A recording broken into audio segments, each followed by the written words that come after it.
Number 90.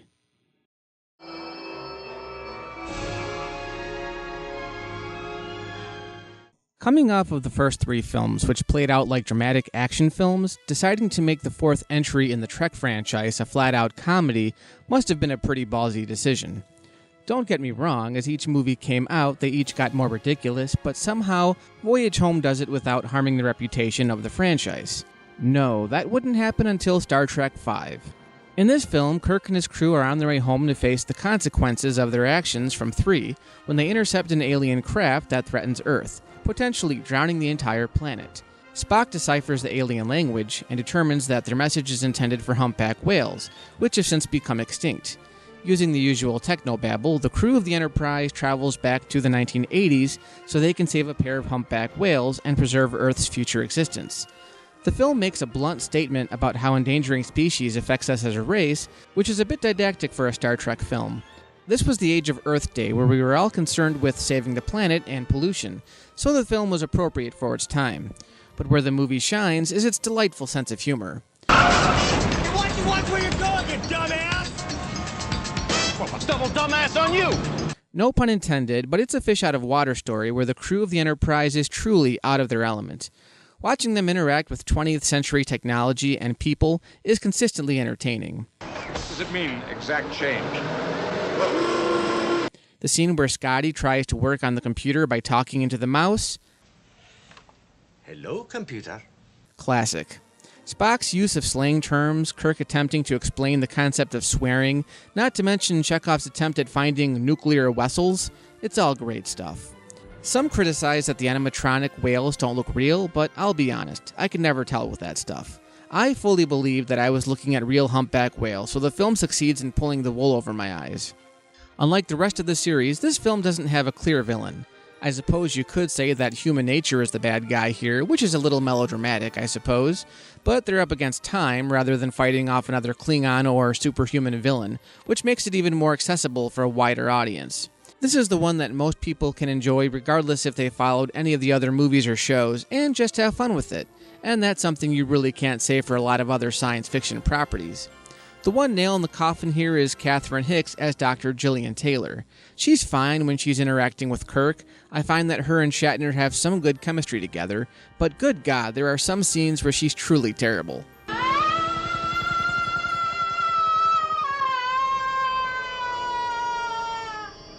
Aside from that, it's one of the best installments in the series, and the most rewatchable. Number 89.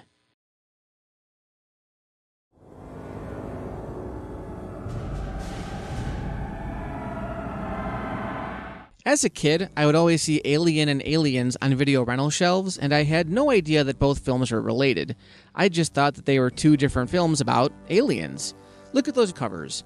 One has a picture of an egg, and the other has a picture of a badass Sigourney Weaver.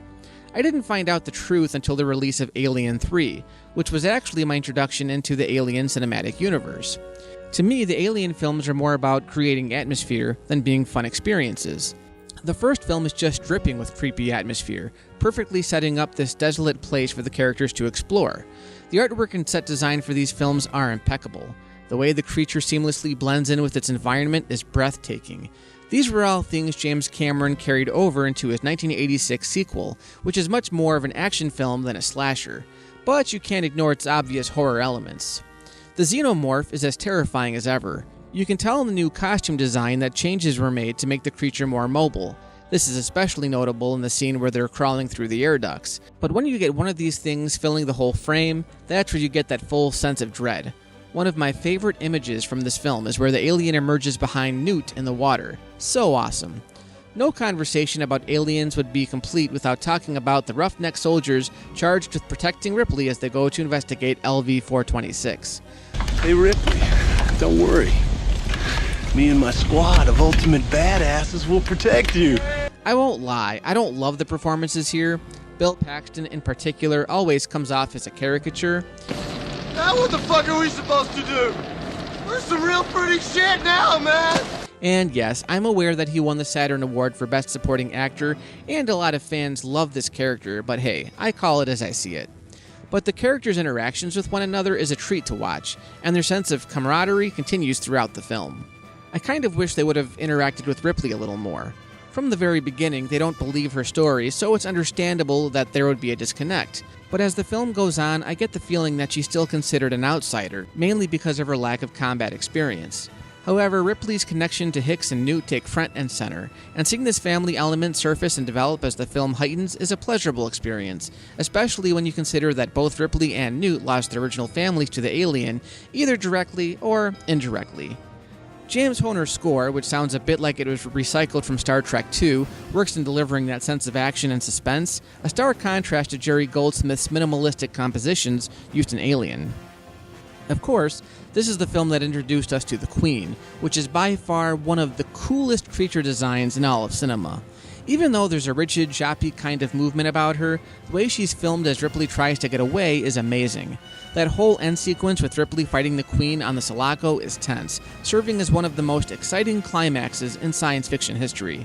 Aliens delivers a fresh dose of action and suspense in ways that today's films don't know how to do, and it's a true accomplishment. Number 88.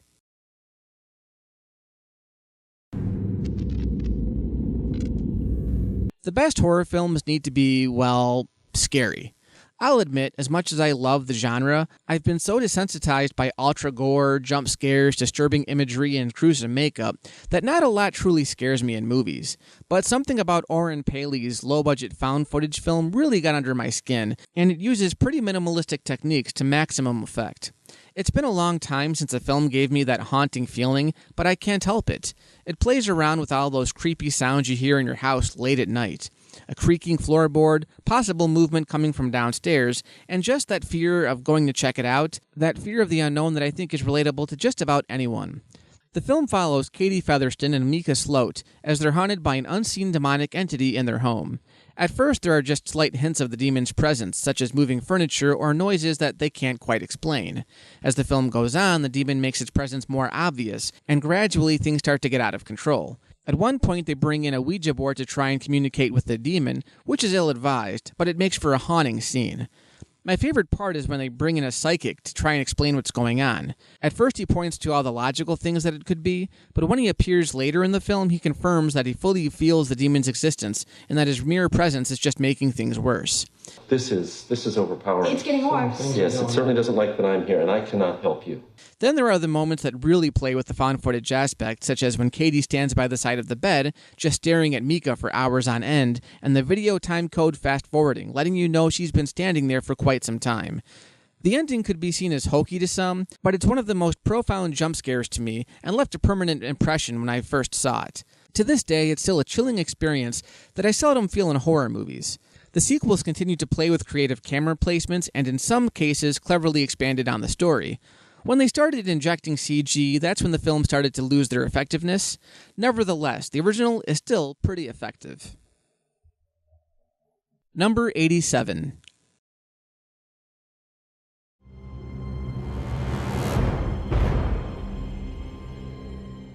I was never a big fan of action movies as a kid. I kind of transitioned from horror to fantasy, but a lot of the big R-rated action films I didn't get into until I was in high school in the late 90s. Even then, First Blood was something I missed out on completely until Stallone made his comeback with his 2008 installment simply titled Rambo, or John Rambo depending on the version you're watching. After the critical success of Rocky Balboa, it only made sense that he follow that up with his other popular character.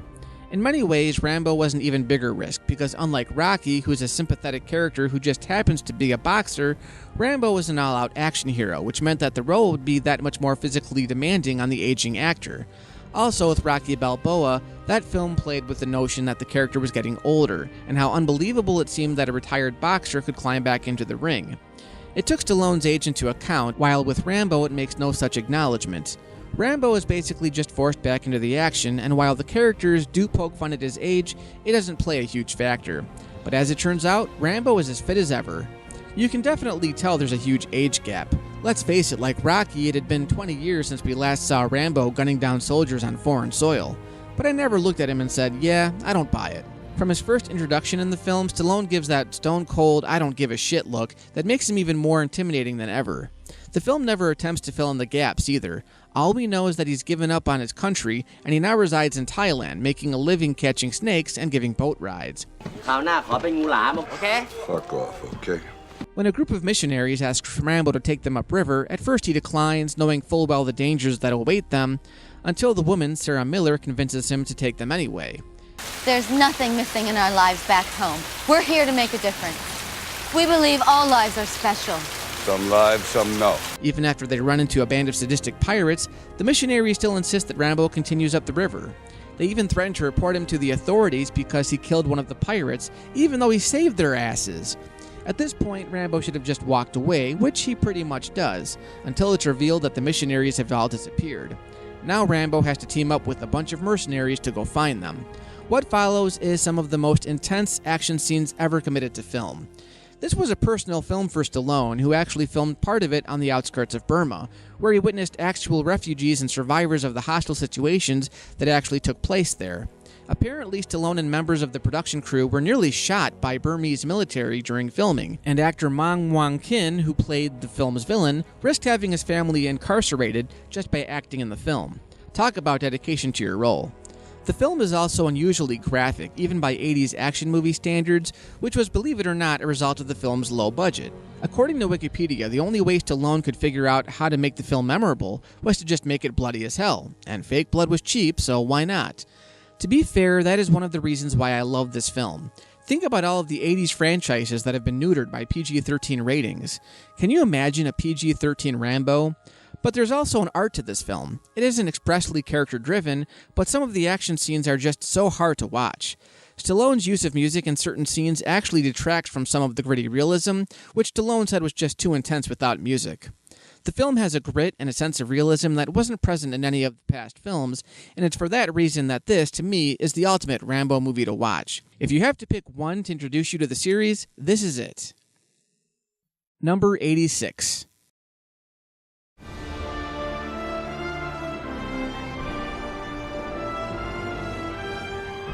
I had heard about a Star Trek prequel for years, and honestly, I was intrigued at seeing a younger cast portraying the original crew of the Enterprise. And due in large part to J.J. Abrams, we finally got that chance.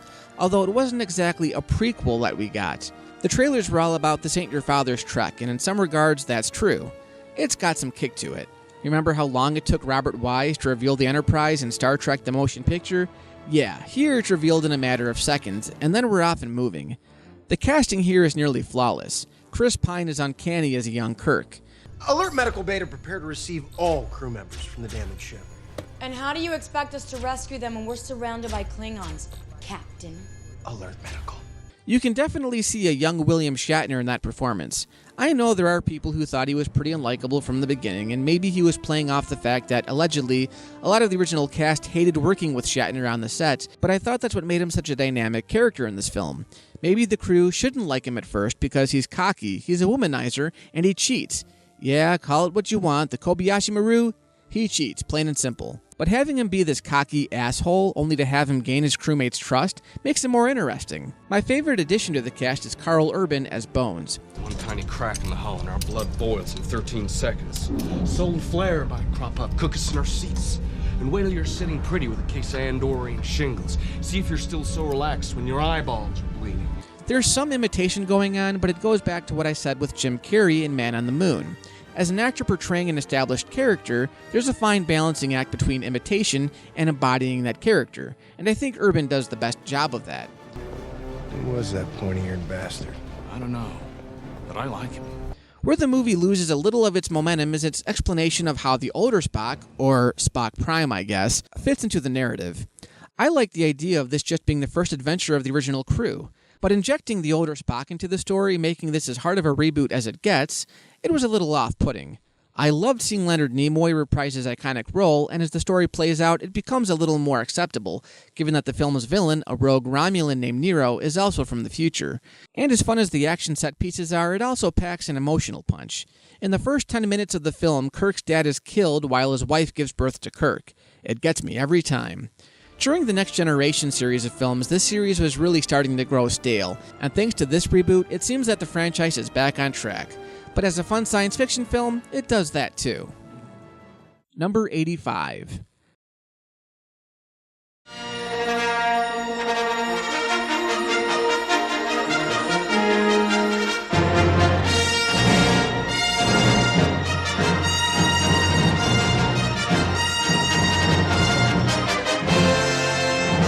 Really, I have to talk about this one again?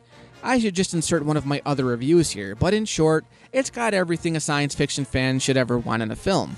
Delightful characters, memorable heroes, memorable villains, a simplistic good versus evil narrative that anyone can relate to, special effects that continue to impress, for the most part. You know the backstory, the uphill battles George Lucas had to fight to get this film made, and the result of its success in American pop culture and cinema in general. I'm not even going to waste any more time talking about it. Everyone knows the appeal of this film, what it started, and what it still does for film-going audiences everywhere. It's a phenomenon that will never be matched. Moving on. Number 84.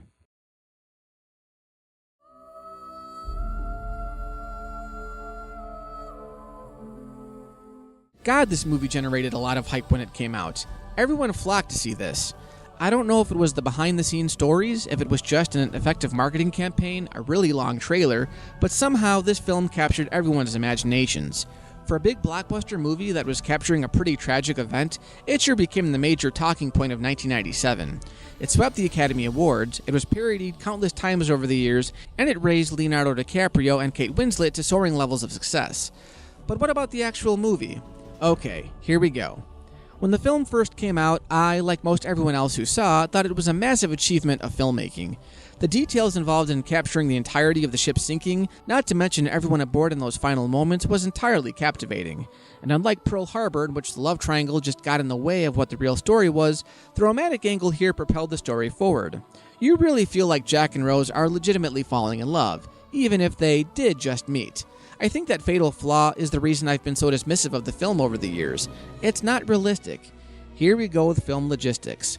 I cringe whenever I hear critics dismiss something as unrealistic. Films would be so boring if all they did was capture real-life occurrences. That's why I love movies, so I can escape the grating tedium of reality. William Shakespeare wrote about star-crossed lovers in Romeo and Juliet, which Titanic is definitely trying to emulate.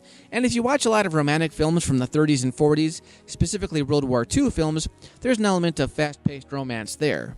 I think why it works in Titanic, for me anyway, is you get to see the relationship truly blossom into something special. They don't just run into each other and have sex like wild monkeys. First, Jack sees Rose from her balcony and is instantly attracted to her, but soon forgets about her because of the whole class factor. Oh, forget it, Boyle. You just like have angels fly out of your arse get next to the likes of her. Then he runs into her by accident during her suicide attempt and genuinely tries to save her out of the kindness of his heart. Because of that, Jack is then given a taste of higher class society, which makes Rose all the more curious about Jack's world.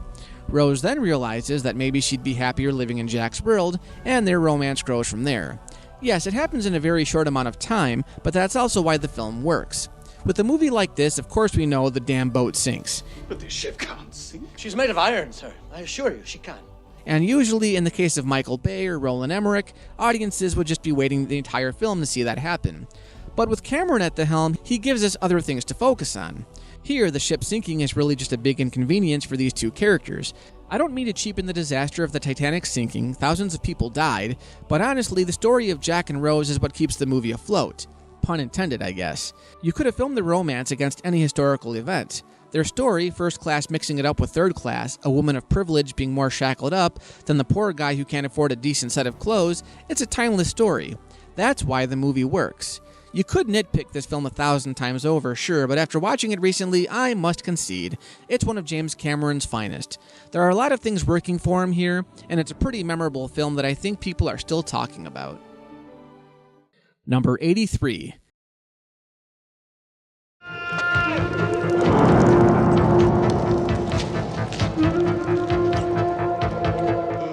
When it comes to gory special effects, it doesn't get much better than Tom Savini's work in Day of the Dead.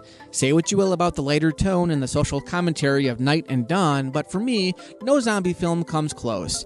Day of the Dead has a surreal, disturbing quality right from the first frame. I love how the zombies evolve from each film, as if the surviving zombies deteriorate more and more with the passing of time. John Harrison's score is suspenseful and effective, pushing the tension to new heights. Out of the first three films, this one has the most conflict by far between all the human characters. You almost killed Rickles.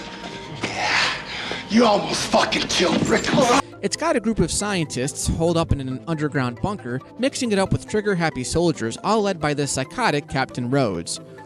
I'm running this monkey farm now, Frankenstein, and I want to know what the fuck you're doing with my time! Rhodes steals the show here. There are very few on-screen villains as despicable as he is.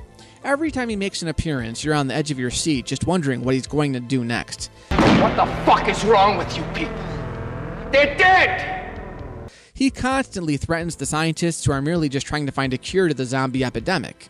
Rhodes and the soldiers represent no-holds-barred brute force, resorting back to our most primal instincts. The scientists, who are portrayed as the good guys, are forward-thinking, even if their methods are unconventional. The lead scientist, Dr. Frankenstein Logan, performs weird experiments on the zombies, many of which are ex-soldiers who used to serve under Rhodes. His prized creation is an ex-military zombie called Bub, who seems to have regained some of his human traits. He seems to understand when Frankenstein talks to him, and even though a lot of his screen time is spent as comic relief, he's one of the more memorable parts of the film. There are some great zombie sequences. The shot where the entire horde of zombies gets lowered into the bunker is one of the most chilling images in history. Imagine being stuck down there with all these things, knowing that sooner or later they're going to overpower you and rip off your flesh. Yeah, it's an all-out terrifying movie. It's very tense, but it has some fun too. For you gorehounds, you'll be sure to get your fix. Number 82.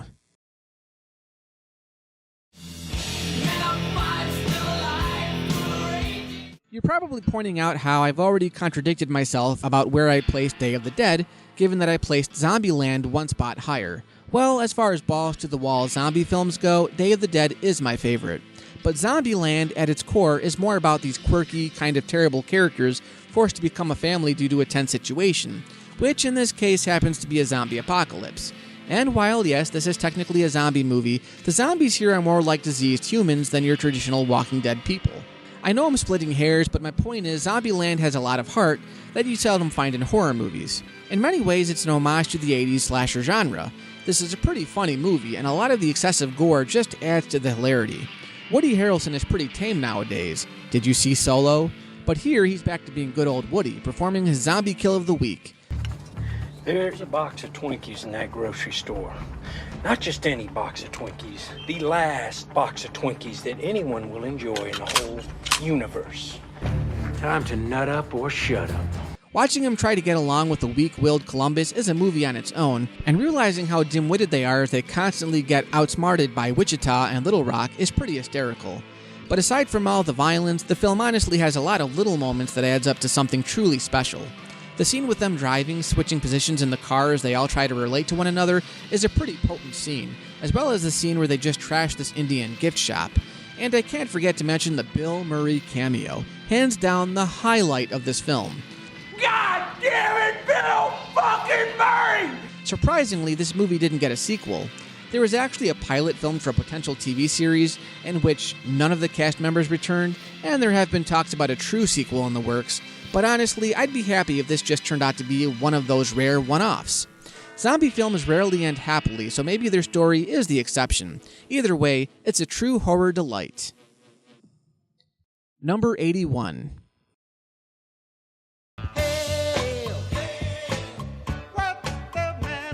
How many people heard of these guys before the movie came out? It isn't exactly a staple of the Marvel comics, as far as I'm concerned. This was an odd choice for a film series that for so long was afraid to bend the rules and do something bold. And yet, there are so many elements that are blatantly inspired by Star Wars, it's not even funny. A group of characters that hate each other get lumped together to save the galaxy from a tyrannical villain. Sound familiar? Rocket's Han Solo, Groot might as well be Chewbacca, you get the point. So what does this film bring to the table? The first thing I notice is the pleasing visual aesthetic, created by British cinematographer Ben Davis. I love how this film looks with its bright neon color palette of blues, greens, and reds. It seems like a lot of future Marvel films borrowed the look of this one, which I simply love. And yes, while I do think director James Gunn was tapping into Lucas's galaxy for inspiration, the characters aren't completely ripped off. While Peter Quill is pretty much your everyday smart-alecky space pirate, there's plenty of humor in Drax the Destroyer's inability to interpret metaphors, taking everything literally. His people are completely literal. Metaphors are gonna go over his head. Nothing goes over my head. My reflexes are too fast. I have a soft spot for Gamora, played by Zoe Saldana, as she truly is badass, and the team-up of Groot and Rocket, yeah, it's hard not to think about Han and Chewie aboard the Millennium Falcon, but they do share some pretty comical moments together. I love Rocket's prank on Quill leading up to their prison escape. Oh, I was just kidding about the leg. I just need these two things. What? No, I thought it'd be funny. Was it funny? And you can't talk about this film without bringing up the awesome music selection, which just enhances the mood. Every piece of music fits with the scene it's used for. The one thing I couldn't really get behind was the lead villain, Ronan, who just wasn't memorable, a problem that continues to plague most of Marvel's films, and the third act with all the action set pieces is a bit tiresome.